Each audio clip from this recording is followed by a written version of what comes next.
Selanjutnya, sumber-sumber pustaka.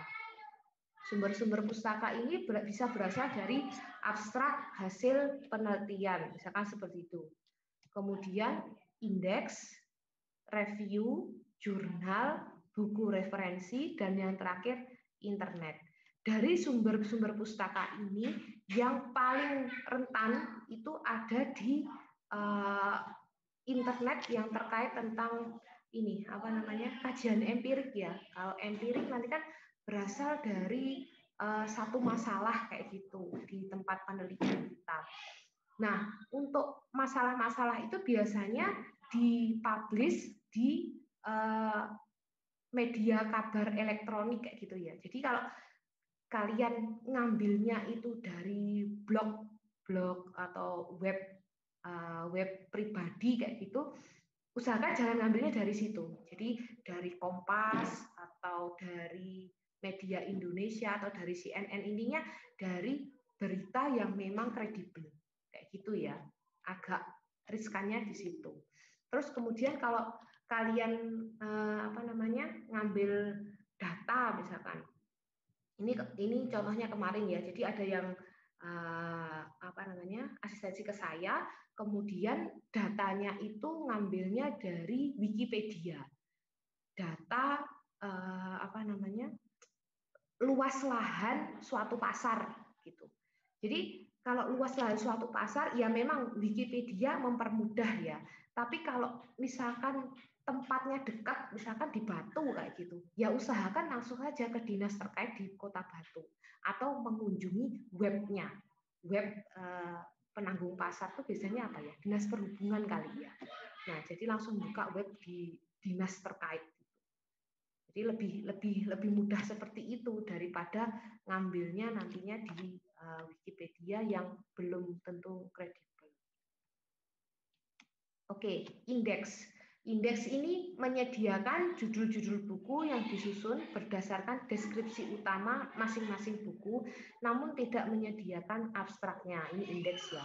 Tapi biasanya kalau teman-teman jarang pakai indeks, karena indeks ini kan kumpulan dari kayak semacam judul-judul yang ada di dalam satu buku tersebut. Jadi semacam proceeding gitu ya. Kalau proceeding itu kan jurnal yang hasil jurnal yang dibukukan kayak gitu. Nah, kemudian dia menceritakan isi dari buku ini, isi dari proceeding ini isinya apa saja kayak gitu. Itu biasanya di indeks. Tapi jarang yang pakai indeks, seringnya langsung ke jurnal atau ke abstraknya seenggaknya minimal kayak gitu. Jadi kalau abstrak jurnal rata-rata teman-teman sudah tahu lah insya Allah. Kemudian review ini berisi tulisan yang mensintesis karya-karya atau buku yang pernah ditulis. Kalau review ini seringnya itu ya sudah hampir sama dengan yang indeks ini tadi. Jadi teman-teman juga jarang menulis. Mungkin yang lebih sering adalah ini jurnal. Jadi jurnal ini isinya terkait tulisan dalam satu bidang disiplin ilmu yang sama. Jadi misalnya teknik informatika atau teknik sipil itu nantinya akan membahas terkait sipil atau komputer, berarti ya terkait informatika tadi terkait perancangan jalan atau perancangan jalan ini yang terkait sipilnya.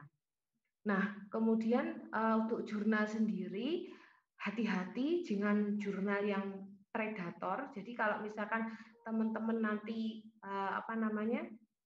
cari jurnal seperti yang sudah saya beritahu di pertemuan sebelumnya ya. Jadi harus ada kayak semacam format nama jurnalnya kayak gitu. Jadi volumenya diketahui, terus namanya yang jelas, ini jurnal apa kayak gitu. Jadi jangan hanya ngambil jurnal yang ada judul kemudian pengarangnya aja tanpa menyertakan ini jurnal apa, volume berapa kayak gitu. Jadi usahakan teman-teman bisa memfilter, memilah, memilih si jurnal ini yang memang benar jurnal atau hanya jurnal abal-abal, jurnal predator tersebut.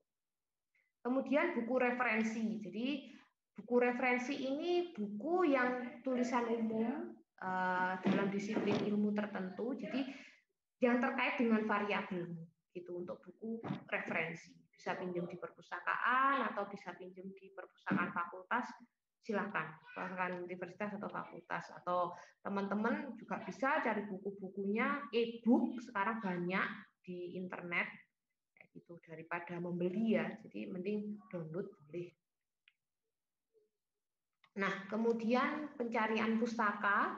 Jadi kalau sekarang balik lagi ya saya ingatkan, pustaka itu tersitasi oleh Mendeley. Jadi kalau teman-teman ingin mencarinya, cukup rujukan itu disesuaikan dengan Mendeley tersebut. Semoga teman-teman sudah diaplikasikan di Word-nya ya, sudah download dan diaplikasikan ke Word-nya. Untuk yang manual, cara pencarian pustaka yang jelas menghubungi perpustakaan. Kemudian bisa juga ke tempat sumber informasi. Jadi kalau misalkan berhubungan dengan kantor polisi, ya langsung ke kantor polisi. Berhubungan dengan dinas perhubungan, ya langsung ke dinas perhubungan. Seperti itu. Kalau yang online, umumnya di Google. Untuk Yahoo dan MSN ini biasanya jarang sudah tidak dipakai. Kalau Google biasanya larinya ke Google Scholar atau ke portal-portal jurnal yang kredibel di Indonesia ya, kayak portal jurnal Garuda atau Sinta dan seterusnya itu. Tuh. Nah, ini masuk ke cara merujuk. Perujukan dilakukan dengan menggunakan nama akhir dan tahun. Jadi namanya wajib dibalik seperti yang sudah saya contohkan tadi di awal. Kemudian, jika terdapat dua pengarang, perujukan dilakukan dengan cara menyebut nama akhir dua pengarang tersebut. Jadi, nama akhir si pengarang yang terakhir biasanya disebut, terus kemudian kalau dua orang berarti dikasih dan ya, tapi kalau tiga orang cukup DKK, gitu, biar daripada lama-lama. Ini contohnya yang ketiga. Kalau tiga pengarang atau lebih, penulisan rujukan dilakukan dengan cara menulis nama pertama dari pengarang tersebut diikuti dengan DKK atau add-on. Agar lebih mudah, gunakan sitasi Mendeley. Nah, ini cara-cara kita menulis kutipan. Kalau di awal kalimat, di awal paragraf, biasanya pakai gini. Menurut Kelvin di tahun ini, hasilnya apa? Silakan. Atau bisa juga seperti ini. Piroris ampas tebu, kutipan dari tulisannya Otmer dan Frenstrom di tahun 43 menghasilkan apa. Kemudian juga bisa ditulis seperti ini. Kayak gitu. Kalau tulisannya penulisnya ada 4 orang seperti ini, itu nanti tulisnya seperti ini saja. Misal DKK. Itu ya. Oke. Ini untuk penulisan. Oke, silakan saya balikan ke teman-teman. Ada yang ingin ditanyakan? Silakan. Terkait cara penulisan. Yuk. Mumpung waktunya masih panjang.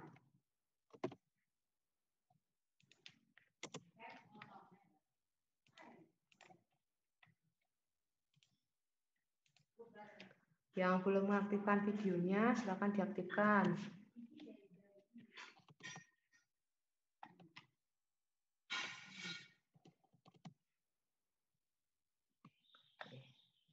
Silakan teman-teman, jika ada yang ditanyakan.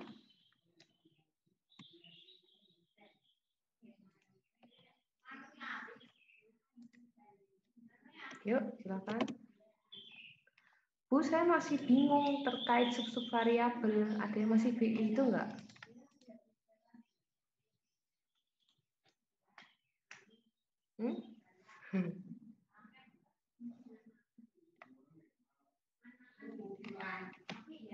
Yuk, silakan.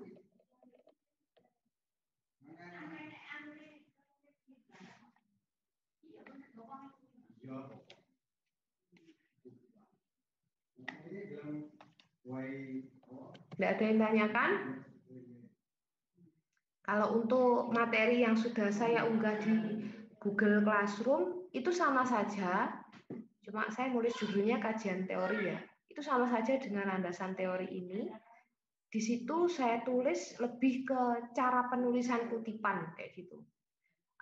Gini ya teman-teman, kalau kalian nulis untuk tugas akhir skripsi itu memang lebih ditekankan ke teori dan cara penulisan.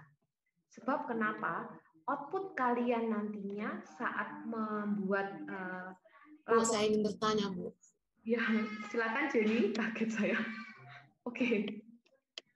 Baik.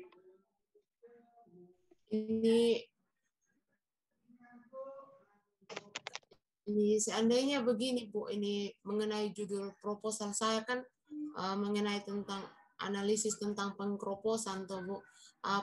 Saya cari di internet itu, ini apa yang baru ada, Ibu, yang baru di apa?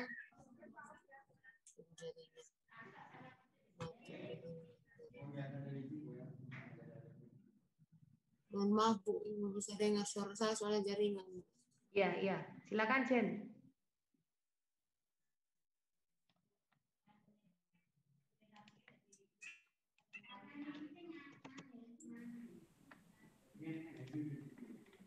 Yuk, silakan. Diulangi, Jen, enggak apa-apa. Maaf. Oh, jaringan saya agak baik, Bu. Ya, enggak apa-apa. Diulangi aja, enggak apa-apa. Ini begini, bukan ini judul proposal saya tentang analisis tentang pengkroposan beton bertulang, Pak. Saya mau tulis teorinya di bab 2, tapi pada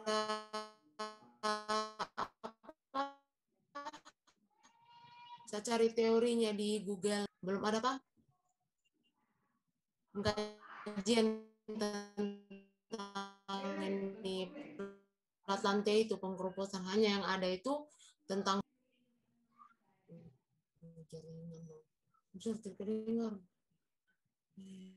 Oke, baik.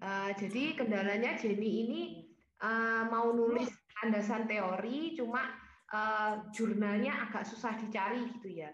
Nah, jurnal sendiri itu tidak harus ngambilnya dari jurnal Indonesia ya, Jen ya. Kamu bisa cari dari jurnal luar juga, kayak gitu. Malah yang lebih bagus, kamu baca dari jurnal luar negeri juga. Terus kemudian jangan terfokus di jurnal tok, tapi kamu juga harus lihat di buku juga. Cobalah kamu cek terkait beton ya, pengeroposan beton mungkin ada di SNI kalau nggak salah, Jen.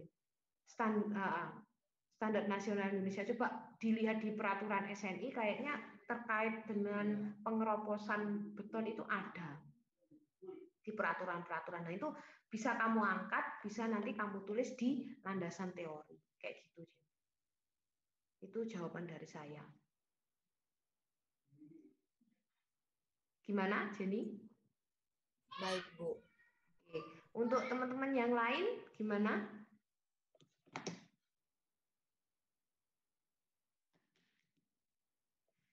Silakan.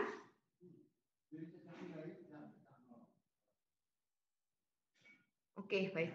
Jadi kalau tidak ada yang ditanyakan, nanti silakan teman-teman jika ingin tiba-tiba ada yang ada yang ganjil ya, keinget silakan WA saya langsung atau WA di grup. Itu ya, biar grupnya juga nggak sepi ya. Silakan sharing di grup aja nggak apa-apa. Jadi biar teman-teman semua tahu. Jadi nggak cuma satu orang, tapi biar bisa rame di grupnya nanti gitu. Oke. Saya akhiri kuliah hari ini. Terima kasih. Kalau misalkan ada yang tanyakan nanti silakan ya lewat grup atau chat pribadi saya. Terima kasih. Wassalamualaikum warahmatullahi wabarakatuh. Selamat pagi. Salam sejahtera. Waalaikumsalam. Bu.